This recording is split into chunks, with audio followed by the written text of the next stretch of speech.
not necessarily making music about drugs, but just doing drugs as a form of inspiration in the studio, it's a wash. Like, there's just no way that you can build yourself longevity on drugs. Like, you want to create and do things in a way that's sustainable and that you can constantly build on top of. And like, as being an artist that's done those things, when I stopped using drugs and I got sober, I had to like relearn to be comfortable in the studio again. So yeah, just using drugs to be comfortable, that's a dud.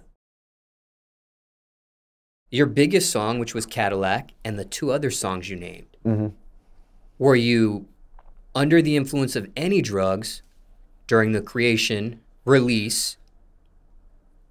recording, or release of those songs? So Martial Law and Been a Problem, definitely no drugs, because I wasn't doing any drugs at the time. Cadillac, it's hard to remember. I mean, I was definitely smoking weed and drinking around that time. I can't remember that studio session specifically. I probably was on a combination of weed and coffee. That was like my biggest thing at the time of Black Sheep 2. Like, I did drugs at that time, Xanax and lean and things like that, but it was not as much while I recorded. Like, I was more of like drinking and smoking have always been like my go-to recording things early on. But also at the time of Black Sheep 2, I just discovered coffee. So I was like 20 something, I'd never drank coffee before, and I got put on espresso first. So I went from like having never drank coffee to drinking the like cocaine version of coffee. So espresso shots and weed were like pretty much my daily combination of recording.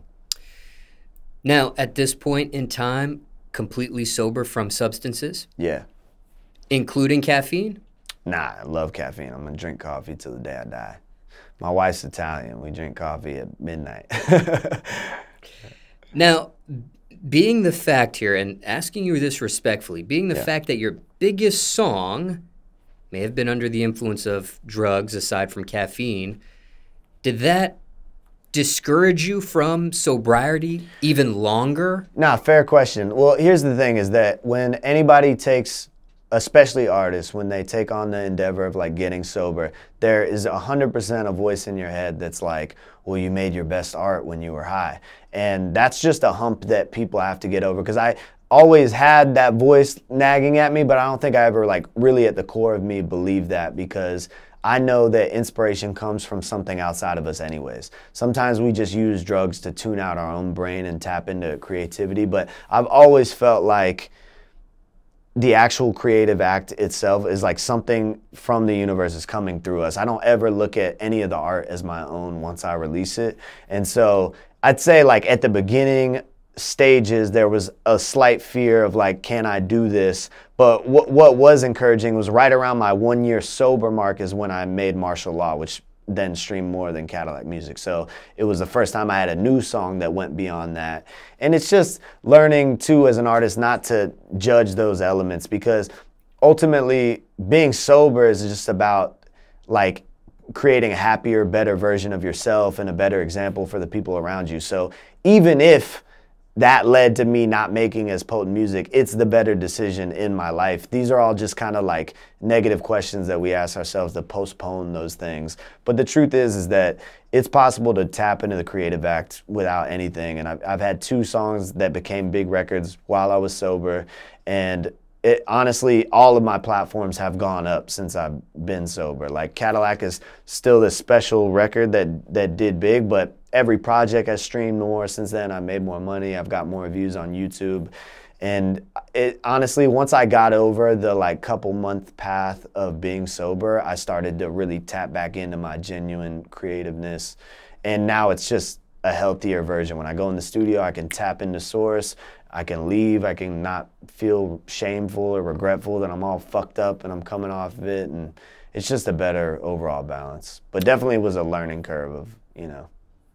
And just for those in the audience that may be new fans, new followers, things of that nature, what would you say musically was your official mark of sobriety? Let me think. I Changed album was maybe 6 months after I got sober. I'm probably incorrect about the timeline, but I remember I Changed was one of the first projects that I dropped that I like really taken being sober seriously. And then I stopped smoking weed last year right before. This isn't even my final form. So I Changed is the sobriety from drugs and alcohol. Final form is sobriety from weed and then on. But no judgment to anybody that smokes weed, wants to drink, any of those things. I'm not like here to, you know, judge anybody's journey. Those were just important aspects for me. And final question about sobriety. Just thinking back in your career musically, do you wish you would have made that decision sooner? Yeah, because I feel like the biggest hindrance for me wasn't even, look, everybody experiences drugs differently, and there's some people that can recreationally experiment with drugs and they maybe don't have as much of a backlash. But for me, I was coming off of, you know, fucked up childhood in certain ways. My dad had committed suicide. I had drug addicts in my family. I wasn't a particularly like happy or confident kid, and so drugs were an overall net negative for me because they didn't allow me the freedom and the clarity to like address the things within me that I needed to address in order to have confidence in myself or believe in myself, have self-belief, any of those things. And so drugs were like always this hindrance for me. They were like this mask that I'd put on and I could get around a crowd of people or get in the studio and feel confident. But then in the downtime when I'm at home, I'm shameful, I'm regretful, I'm, you know, depressed and suicidal, all these things. And so that's the majority of the time I existed. And so even if for a couple hours every day I have this, you know, burst of confidence or whatever, 90% of the day I'm not believing in myself. And so there's something to be said like energetically for how that propels you or, you know, what you even think you deserve in this life if most of the time you feel like shit and then for the small glimpse you have confidence. So for me, sobriety was just about, that was how I was able to channel my pain and figure out what to do with it that was healthy. Because drugs are just a way to mask, you know, things that we're feeling, but they're not in a healthy way. Now, in regards to Cadillac, anything else you want to mention about this song or question you weren't asked, people want to know about it? I mean, that was the inspiration behind us making this album. That was like our big Cadillac music. We always felt like Cadillac really encompassed me and Anonymous's like sound together. You know, I've worked with a handful of different producers, but me and him, there's just this element of eeriness and trap drums that come when him and I work together. And it's me not using auto-tune, just really straightforward rapping and talking about my life. Those elements have always been in me and his head, like the Black Sheep sound and Cadillac music, and that was our goal working on this album, was just to hone in on our sound. Now, speaking of him, do you remember how you two met for the very first time? 100%. We had crossed paths here and there socially in circles, but the first time we ever linked up for real, he told a mutual friend of ours that he had an ounce of weed for me to listen to beats, which I thought was the most genius marketing tactic ever, because at the time nobody was doing anything like that. So, you know, when you're 18 or 19 or whatever, I was like, fuck yeah, I'll pull up and listen to beats for an ounce of weed, and obviously found beats that I liked, and then that just started our relationship. And then the first day he came over to cook up beats for the album, I remember he brought like an MPC machine, a keyboard, all this stuff. All the other producer homies that I had were just on FL Studios on their computer.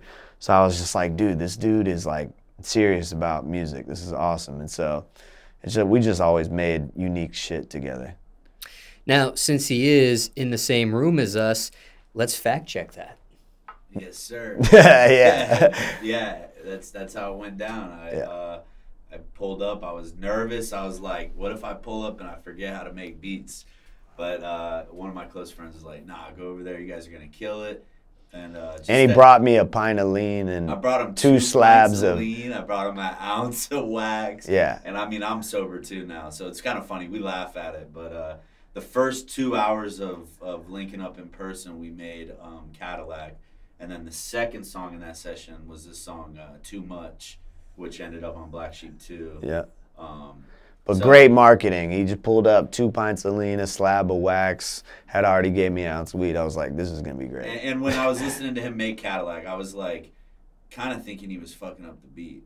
I'm like listening to him in the booth, and I'm like, is he fucking this beat up? This is not that good. Like I wasn't even like really like sure. Well, he wasn't sure of my process too, because at the time I was like going in and humming melodies and kind of mumbling shit. And so until you hear the final product, you're like, what the fuck is he doing? Because in my head, I'm kind of like wiping away the blurriness and figuring out exactly where shit goes. And so when you're listening to it at first, you're like, is this gonna fucking suck? And then once I actually go hit the final takes and put it together, you're like, okay, I see. But yeah, funny first session. Now, Anonymous, this marketing tactic that Caskey's describing here, was this something that you've done previously with other recording artists, or was this the first time you employed that tactic there? No, honestly, I don't remember doing that with anyone else, and I just believed in myself enough to where I really thought he really deserved better production, and I felt that I could deliver that value. And so I reached out to that mutual friend, and I had actually reached out a couple times and said, hey, what's up, like, and, like, let me pull up, or have him pull up. And then I was like, what's going to be the element? And then I was like, you know what, I got an ounce of some fire. Come get this. It's great weed, too. And you don't like them, it's on me. It's not on you, Now, at that moment of time, was Caskey the biggest artist you had the chance to work with? Yeah, he was. And I was watching all the artists in the city in Orlando, anyone that was kind of doing something. There's really not many to name. And he stood out to me, and I just could tell he had like a seriousness about his sound. He could really rap, and I don't know, I just believed in it early on. And I actually went to his first show before I knew him and attended the show. I took a picture, posted it online. He stole the picture off my Instagram and posted it, and it was the first time he had ever shared a photo of himself performing, because it was literally his first hometown show. And I didn't even know him, and I didn't tell him that scenario till we were on tour together. We're on a tour bus, and I'm like, hey, bro, you remember this picture? And he was like, I do remember that picture. I'm like, I'm the one that took that. I took that, and I was standing in the back of the crowd. But it was kind of just by design that I wanted to align myself with whoever was serious in the city, and he definitely was, to me, like the top candidate for reaching success in the music industry from Orlando. And we don't have a huge pool of artists. And I was so far in my journey of making beats, I was like, I'm done working with all these people that are going nowhere. And you have that moment in your creative cycle of like, all right, I'm done just wasting my time. Like, now I need to find someone who matches my energy. And I feel like we achieved that. Now, speaking of sobriety, once again, did you both do this journey at the same time? Did one influence the other, or was that just a coincidence here? Yeah, so, well, Anonymous was a big part of my journey. I don't remember exactly when you got sober. For me, I was going through a lot of shit. I was living in LA. I was just super unhappy. But there was this dude that Mass sent me a video of. He's like, you need to check this dude out. I got a feeling he's going to change your life. And it was this dude, Wes Watson. He's like a fitness and business coach now. But when he sent me the videos, he was still like shooting these YouTube videos on a park bench and just preaching about his life after prison, how he got his life together, and just being a stand-up man. And it was, for me, like a positive male role model that I needed, that I didn't have in life. And so it was a big factor of me just being like, you know what, I need to get my shit together and stop doing drugs. And then, when did you stop smoking weed? Did we do that around the same time? November 2021. Oh, so you were before me? Yeah, before okay, you. Yeah, so you stopped smoking weed before me? Yeah. Yeah.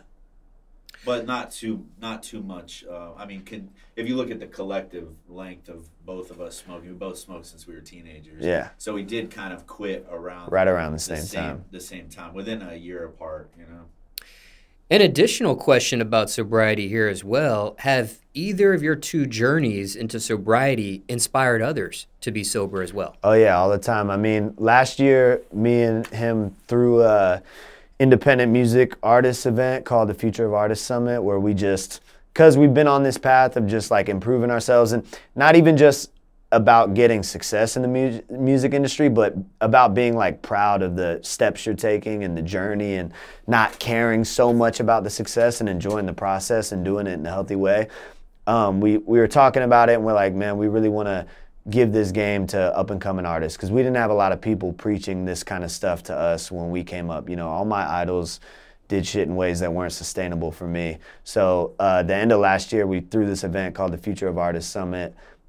200 artists from around the country came, and that's kind of been our message, is just all that shit ends up being a hindrance to you. And so, you know, again, no knock to wherever people are at in their journey, but we've definitely inspired lots of people to follow in those paths. Also, for myself, a big motivator for me not doing drugs was, I was thinking about all the artists that I looked up to growing up, and I always looked up to like the troubled artists, like the Kurt Cobains and the Hendrix and all these artists that died early or had drug problems and stuff. And I always like romanticized this idea of being the tormented artist. And at some point I had the realization that like there are some amount of kids that are gonna follow in my footsteps. And so if I perpetuate using Xanax and lean and shit, there's gonna be thousands of kids that, you know, think that that's cool and maybe ruin their life in the process.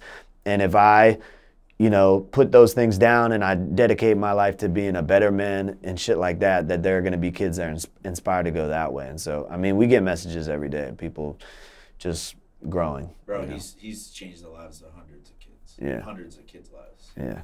He said it very humbly right there, but like, I've seen a glimpse of it, but just a fraction of what he gets in terms of feedback and messages from people. And I've seen it at the shows, and not only just the vulnerability of being an artist, but like I've seen his impact on people, and it's in the hundreds. Because most of my fan base and followers, they're kind of cut from that same cloth I am, of just feeling different, being black sheeps, or like growing up in troubled households, or like, you know, we grew up in Florida. It was, you know, drug dealing and the opioid epidemic and shit like that. And so, you know, a lot of my followers come from that. And so we're just, you know, trying to inspire everybody to head down a path that is enjoyable and they can be proud of themselves, you know. And speaking of inspiration and messages, one additional question about sobriety here. Now, there's different substances out there that those in the audience may be under the influence of currently and things of that nature. But generally speaking, zooming out, if there is someone in that audience that wants to be sober, they're not sober yet, but they want to be, what do you say to that person? Yeah, look, again, no like judgment to where anybody's. I'm not one to judge, because I spent a long period of my life using drugs, smoking, drinking, so I don't give a fuck what anybody does. I'm not here to like preach. But to people that do want to get sober and want to head down that path, I think the biggest thing is that life isn't about you, and that you're an instrument of influence to all the people in your life. Whether you got family members, whether you got friends, we all influence each other, and somebody is looking to you and gonna follow in your footsteps. And so for me, it's like, life isn't about you and what you want to do. It's about, you know, how we affect other people, the mark that we leave on other people. And do you want your mark to be that you were self-serving and, you know, only about getting high and doing your own thing? Or do you want your mark to be that you went through difficult things, you came out in a positive way, you treated the people around you better, you became the type of man that you needed? Like, dude, I'm a kid that, you know, my dad had a drug addiction problem and killed himself and shit. I could have easily followed in those footsteps, because I always wanted to be like him. So a big part of my journey is like turning into the type of man that I needed growing up, so that my nephew wants to be more like me instead of like that. And so that my homies want to be more like me instead of that. And we got to stop acting like we don't have influence over people. I mean, you're going to touch people's lives, and especially if you do something hard like, you know, get sober and shit, because it's a difficult journey, but, you know, life ain't meant to be easy, you know. Now, what's the best advice you received from Anonymous, or most important thing you learned being around him so far? Dude, so I mean, the most important thing from being around him is that he's like a real brother of like encouragement on my journey. Like as an artist, you need people like that in general, where you go through these waves of not believing in yourself. That's just natural. Even the best artists go through that. And so for me, he's always been somebody that has been like, dude, you fucking got this. Like when I have those doubts and shit, he's always been somebody to reassure me. But I mean, I've learned fucking endless shit from this dude, from stock market to music, statistics. This dude's a fucking encyclopedia of shit that I'm always learning from. So I think the biggest takeaway from our relationship is just about like really following your own vision. Because it's real easy in the music industry to get distracted and want to do shit like Drake's doing or do shit like this artist is doing, and he's always kept me grounded and like reassured that like, hey, this path that we're on, it's gonna go where we want to take it. Now, how many songs do you think you have together, unreleased at this point? I mean, total we made hundreds. I mean, he sent me 350 beats this year, right? Yeah, I've made like 370. Yeah, so he sent me over 300 beats. We've made music every year since we met. So I mean, we probably, dude, I don't know, over 500. Yeah, we've definitely started 500 ideas. Yeah, not everything gets finished and shit, but out of what we released too, it's like that's well under half of what we make. You know, it's like if we've released 100 records since we met, there's, you know, multiple hundreds that we Yeah, made. I'd say what we got total right now, I think somewhere around 60 or 70 songs out. Yeah. But if you were to add in all the stuff that is good enough to release, I mean, almost everything we make is good enough to release if we go back and seal it up. So Yeah. we could have put out double, triple that, you know, but Yeah. that's just part of the development, you know. Yeah, this dude's an animal. Caskey, anything you want to mention about Anonymous or question you weren't asked? People want to know about him. Just that, like, Anonymous is one of the few people in my life that I trust to be like, we got to get this thing done, and he does that. Friends like him are rare, and especially in music, like, both him and I have been through the same things in this journey where, like, when you start on the music journey, there's so many people involved and so many homies that want to be down, and very few of them are willing to, like, really live it and stick through it if it takes 20 years to do. A lot of people want to be down with shit when they think it's in the next couple of months. And so him and I both been through that journey of just like losing people along the way, but he's somebody that I know is committed to this at the same level that I am, that loves art and like making our own shit at the same level I do, and he's just like one of the most solid fucking business dudes and grinders ever.